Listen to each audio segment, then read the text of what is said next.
वायनाड में चुनाव लड़ेंगी प्रियंका गांधी और कांग्रेस के फैसले पर बीजेपी ने की आलोचना। कांग्रेस एक पार्टी नहीं, एक पारिवारिक व्यवसाय है और मां राज्यसभा में पहुंच गई है और बेटा सांसद बन गया है। अब वे प्रियंका को भी चुनाव लड़वाना चाहते हैं। कांग्रेस रायबरेली से उपचुनाव लड़ेंगी, हारेंगी और कांग्रेस हार के डर से रायबरेली नहीं छोड़ती है और कांग्रेस ने वायनाड के लोगों को धोखा दिया है, ऐसा बताया गया है बीजेपी की तरफ से।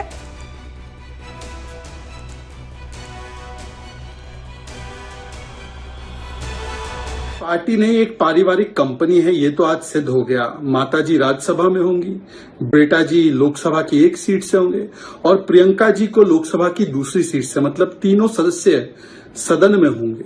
ये तो परिवारवाद का एक परिचय है ही, परंतु एक बात और भी स्पष्ट हो गई। राहुल गांधी जी ये समझ गए हैं कि जो जीत तो इनको मिल गई है उत्तर प्रदेश में कुछ सीटों पर समाजवादी पार्टी के वोट के बल पर, अब वहां पर उपचुनाव कराने से उनकी सीट पर खतरा आ सकता है, क्योंकि वो जानते हैं कि वो वोट फिर से मिले ना मिले और वहां पर भारतीय जनता पार्टी तुरंत चुनाव के बाद फिर से मजबूत हो चुकी है। तो इसीलिए उत्तर प्रदेश में कोई रिस्क लेना नहीं है, तो बहना को केरला भेज दिया, वायनाड भेज दिया और वहां की सीट छोड़ दी।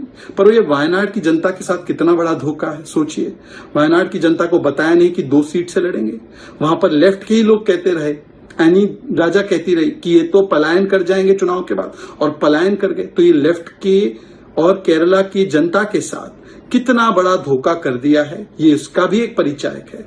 और कम से कम एक और बात स्पष्ट हो गई कि राजनीतिक विरासत जो है परिवार की, वो बेटे के हाथ में रहेगी।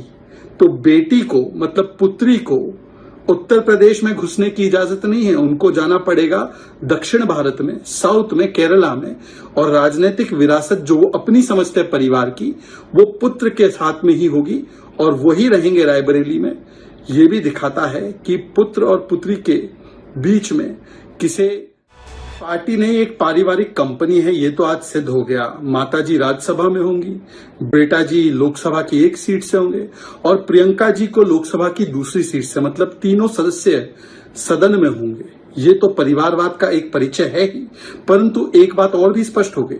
राहुल गांधी जी ये समझ गए हैं कि जो जीत तो इनको मिल गई है उत्तर प्रदेश में कुछ सीटों पर समाजवादी पार्टी के वोट के बल पर, अब वहां पर उपचुनाव कराने से उनकी सीट पर खतरा आ सकता है, क्योंकि वो जानते हैं कि वो वोट फिर से मिले ना मिले और वहां पर भारतीय जनता पार्टी तुरंत चुनाव के बाद फिर से मजबूत हो चुकी है। तो इसीलिए उत्तर प्रदेश में कोई रिस्क लेना नहीं है, तो बहना को केरला भेज दिया, वायनाड भेज दिया और वहां की सीट छोड़ दी। पर ये वायनाड की जनता के साथ कितना बड़ा धोखा है, सोचिए। वायनाड की जनता को बताया नहीं कि 2 सीट से लड़ेंगे। वहां पर लेफ्ट के ही लोग कहते रहे, एनी राजा कहती रही कि ये तो पलायन कर जाएंगे चुनाव के बाद, और पलायन कर गए। तो ये लेफ्ट के और केरला की जनता के साथ कितना बड़ा धोखा कर दिया है, ये इसका भी एक परिचायक है। और कम से कम एक और बात स्पष्ट हो गई कि राजनीतिक विरासत जो है परिवार की, वो बेटे के हाथ में रहेगी। तो बेटी को, मतलब पुत्री को, उत्तर प्रदेश में घुसने की इजाजत नहीं है। उनको जाना पड़ेगा दक्षिण भारत में, साउथ में, केरला में। और राजनीतिक विरासत जो वो अपनी समझते हैं परिवार की, वो पुत्र के साथ में ही होगी और वही रहेंगे रायबरेली में। ये भी दिखाता है कि पुत्र और पुत्री के बीच में किसे